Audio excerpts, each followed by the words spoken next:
वही धर्मात्मा की दशा।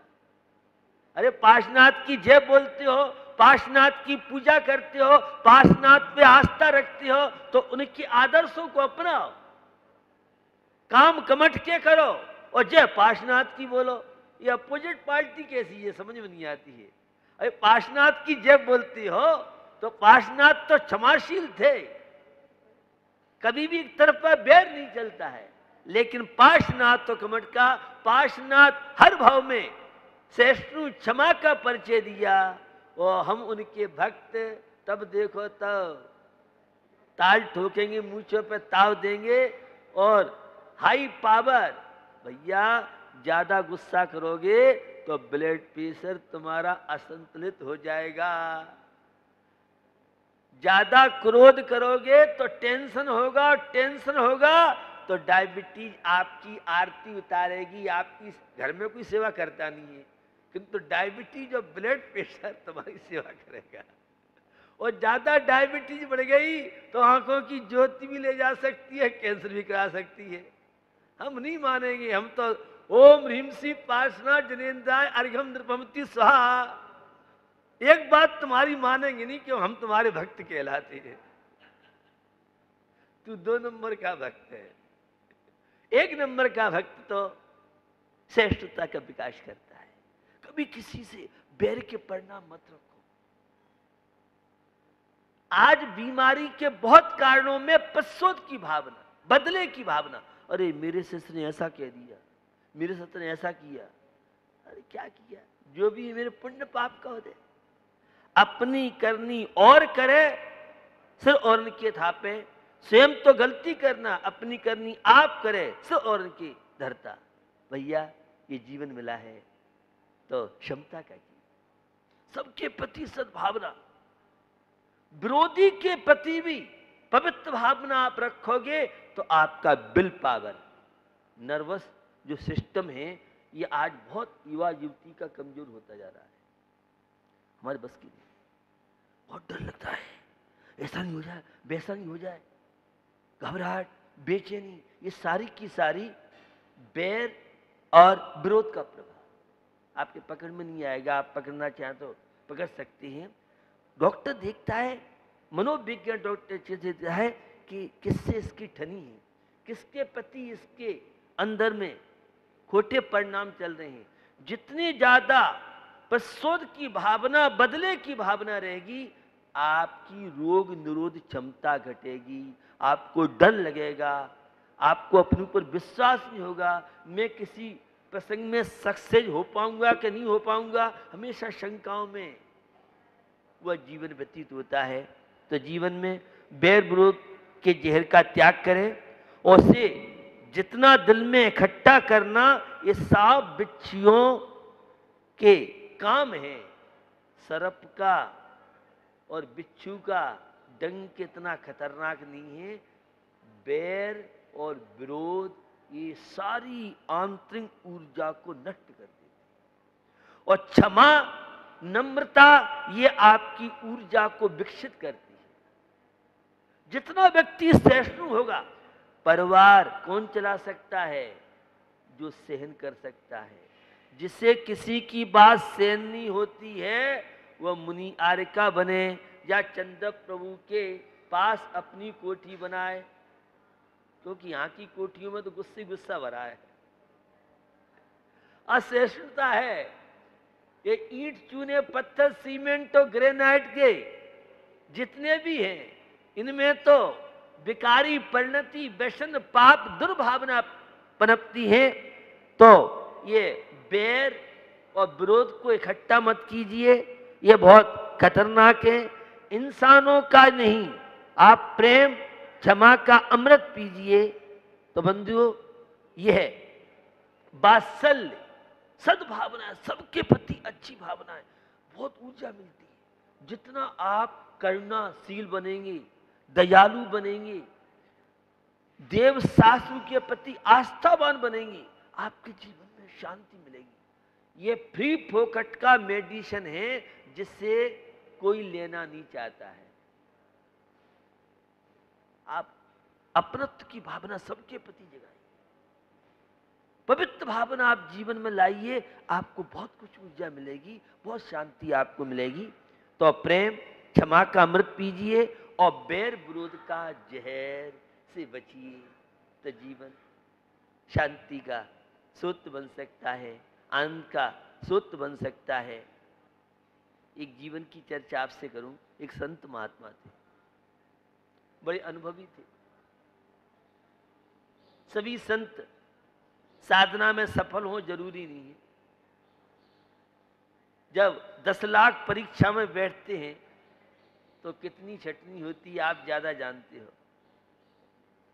दौड़ लगाने में हजारों लोग दौड़ते हैं, लेकिन फर्स्ट तो एक ही आता है, सेकंड तो एक ही आता है। ऐसे भी यह है, जीवन की प्रतियोगिता है। शांति का चैंपियन कौन बन सकता है? क्रिकेट का चैंपियन तो आपने बहुत सुने होंगे, लेकिन शांति का चैंपियन हमारे चंद्रपुर भगवान है। इन्होंने 8 कर्मों को नष्ट करके आत्मवैभव को प्राप्त किया। एक चोर था, सोचा मैंने जीवन में बहुत पाप किए हैं, अब जीवन में कुछ प्राप्त करना है, क्या करें? संत के पास चलो, संत से कुछ मार्गदर्शन मिलेगा। चोर था, लेकिन जीवन में कब किसके परिवर्तन हो जाए पता नहीं। ये 6 लेस्या हैं, कृष्ण नील कापोत, पीत पद्म शुक्ल, और जैसी आपकी भावना होगी वैसी लेस्या बनती जाती है। जितनी पवित्र भावना होगी आपको अद्भुत शांति मिलेगी, आप अनुभव करें नहीं करें। और जितनी अपवित्र भावना होंगी, दुर्भावना होंगी, ये आपकी ऊर्जा को नष्ट करती। तो वो संत के पास जाता, कहता है संत जी मैंने बड़ा नाम सुना है, बड़े बड़े पापियों को उद्धार किया है आपने, मेरी जिज्ञासा है। संत तो दयालु होते हैं, दुर्जन जाए तो सज्जन जाए तो। मैं कई बार अपने जीवन की प्रसंग सुनाता हूं। एक बार मैं राजघाट, ललितपुर का बांध बन रहा था, क्षुल्लक अवस्था में थे, तो मैं बांध, गर्मी का समय था, बांध के ऊपर मिट्टी डल रही थी, तो हम लोग वहीं ऊपर सोए। तो डाकुओं का एक गिरोह आया, मेरे से परिचित थे। उन्होंने कहा संत जी आशीर्वाद दो, आज हम चोरी करने जा रहे हैं। वह सीबीआई वाले बैठे हों तो कहें कि संत जी का इसमें निश्चित परसेंट होगा। अब आप बताओ, कोई चोरी करने वाला और संत से आशीर्वाद लेने आए, सुनने में आपको डांट मालूम पड़ेगा। मैंने अपने हिसाब से आशीर्वाद दिया। अच्छे काम के लिए आशीर्वाद हम लोग देते हैं, पाप कार्यों के लिए आशीर्वाद नहीं देते हैं। तो क्योंकि मैं बहुत वर्ल्ड के एक से एक क्राइम वालों के बीच में बैठता हूं, कुछ नए लोग होंगे, उन्हें लगेगा कि आप क्या कह रहे हो, आपके पास तो धर्मात्मा लोग आते हैं। मेरे 86 जेलों के अनुभव है, और बंबई की आर्थर जेल से लेके और दिल्ली की तिहाड़ जेल तक के मेरे कटु अनुभव है। और मैं एक से एक खूंखार, कितने केस चल रहे हैं, ऐसे कैदियों के बीच में बैठता हूं, उनकी जीवन शैली को मात बदलता नहीं हूं, वे एक अच्छा इंसान बन के भगवान बन सके।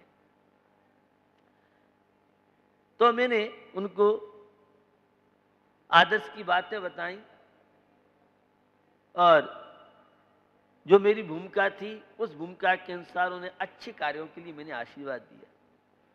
खैर, वह चोर जब संत से जिज्ञासा करता है, मुझे ईश्वर को प्राप्त करना है, भगवान को प्राप्त करना है।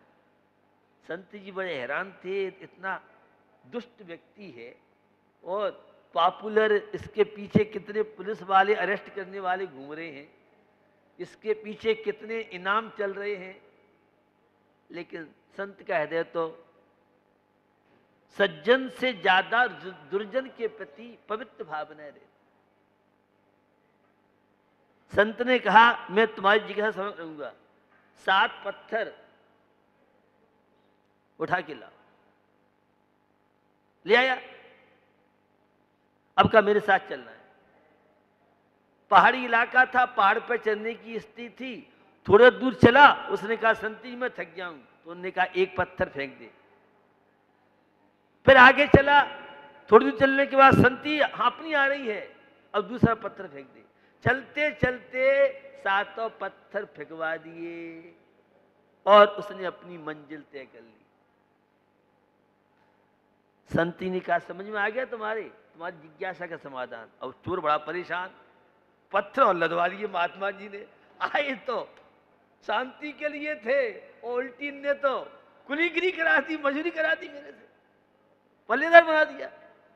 संत जी कहते जैसे 7 पत्थर तेरे को चढ़ने में बाधा पहुंचा रहे थे, ऐसे ही ये क्रोध है, मान है, माया है, लोभ है, हिंसा है, झूठ है, ये जितने मन के विकार हैं, दुर्भावनाएं हैं, तू एक एक करके इनको छोड़ दे और परमात्मा से तेरा साक्षात्कार हो जाएगा। यह है एक संत की पवित्र भावना। किस व्यक्ति को किस तरह से गाइड करना है, मार्गदर्शन देना है, यह गाइड करता की विशेषता हुआ करती है। तो बंधु, हमें यह नर जीवन मिला है, हम भी बैर विरोध का त्याग करके एक अच्छा इंसान बने, व्यसन बुराई का त्याग करके अच्छा इंसान बने। कल आपको ज्ञात है यह मध्य प्रदेश के जैन एडवोकेट्स का सम्मेलन था और केंद्रीय body all India Jain advocate forum के प्रेसिडेंट, जो 2 बार सुप्रीम कोर्ट के एडवाइजर प्रेसिडेंट रह चुके हैं, और लोगों की भावना है कि अब सुप्रीम कोर्ट का प्रेसिडेंट बने तो सुशील जैन बने। कल वो यहाँ आए और सुशील जैन बहुत बड़ी देश की हस्ती है, जो अभी राम जन्मभूमि का मसला चल रहा है जिसकी बहस होनी है। सुशील जी उस केस को देख रहे हैं। अब आप लगा लें कितनी बड़ी हस्ती होगी। सुप्रीम कोर्ट के जो बार एसोसिएशन के महामंत्री हैं वो आए, हाई कोर्ट जस्टिस, केंद्रीय बॉडी के साथ साथ मध्य प्रदेश के बहुत तरह के उसमें निर्णय लिए। मध्य प्रदेश की अभी तक पदाधिकारी कार्यकारिणी नहीं बन पाई थी, उसका भी चयन हुआ। इन सब के साथ उन सारे एडवोकेट के दायित्व तो कर्तव्य के साथ हाई कोर्ट जस्टिस बोल रहे थे कि हमारे माता पिता ने हमें गांव से और शहर तक इस योग्य बनाया है कि आज आप इस पद पर पहुंच चुके हैं। आपकी समाज के प्रति, देश के प्रति जिम्मेदारी है किस तरह से हमारा समाज बहुआयामी विकास कर सके, स्वयं व्यसन मुक्त रहते हुए देश और राष्ट्र का हम गौरव कैसे बढ़ा सकते हैं। और भी बहुत तरह के प्रसंगों पर चर्चा हुई। तो निश्चित एडवोकेट के विषय में बहुत तरह की धारणा आपकी हो सकती है। 60-70 हजार पूरे भारत में जैन एडवोकेट सेवाएं दे रहे हैं, और वकील जैसे पेशे वाले को संगठित करना कितना कठिन आसान है, ये आप जान सकते हैं। आपसे तो अपना बच्चा भी नहीं संभलता है। वो 60-70 हजार लोग एक झंडे के नीचे रह कर के आज जो समाज का बहुआयामी विकास में उनकी रुचि ही नहीं, कोई भी मंदिर संबंधी कोई भी समाज के प्रसंग हैं तो सबसे आगे रह कर के उनका प्रयास है कि हमारा समाज का कोई व्यक्ति मंदिर और संस्थाएं विवाद के चक्कर में पड़े। वो सबसे बड़ा अभी 25 से लेके 50 कई जगह ऐसे सेंटर खोले हैं जिनके मुकदमे चल रहे हैं, केस चल रहे हैं। जज बैठता है, हमारे सीनियर एडवोकेट बैठते हैं और उस केस को आपस में तालमेल बिठा करके जो पैसा वकीलों की जेब में व्यर्थ में जा रहा है, उस पैसे के साथ परिवारों को जोड़ने के काम ऐसा कई जगह सेंटर खोले हैं और वे वकील अपनी फ्री सेवाएं दे रहे हैं। तो निश्चित हम भी अपने जीवन में कर्तव्य समझें अहिंसा विश्व धर्म की। किस तरह से वर्तमान की चुनौतियों में जीवन को आनंदित बनाएं, वर्तमान की इन चुनौतियों के बीच में विलासिता और भौतिकता का बढ़ता हुआ प्रभाव कैसे जीवन व्यतीत करें, तो समंत भद्र स्वामी के माध्यम से हम सबका कुशल मार्गदर्शन किया है।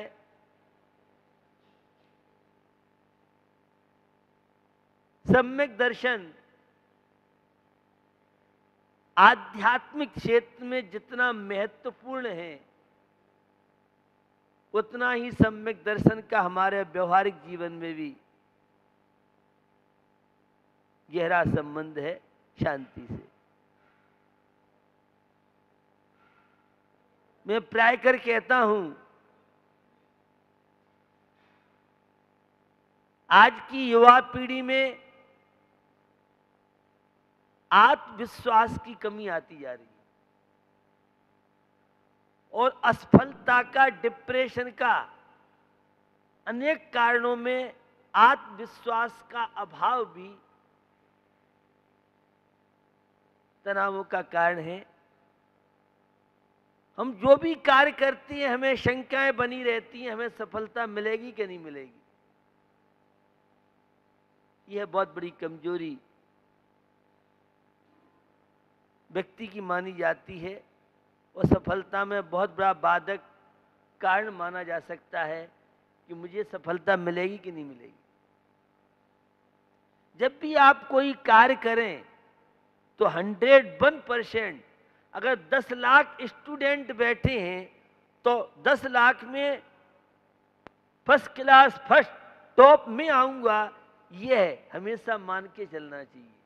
और पहले ही सोच लें 10 लाख एक से एक टैलेंट स्टूडेंट है तो जीवन में सफल नहीं हो सकता। घबराहट प्रारंभ हो जाएगी, नेगेटिव सोच आपकी बनेगी और आप दुखी हो जाएंगे, परेशान हो जाएंगे।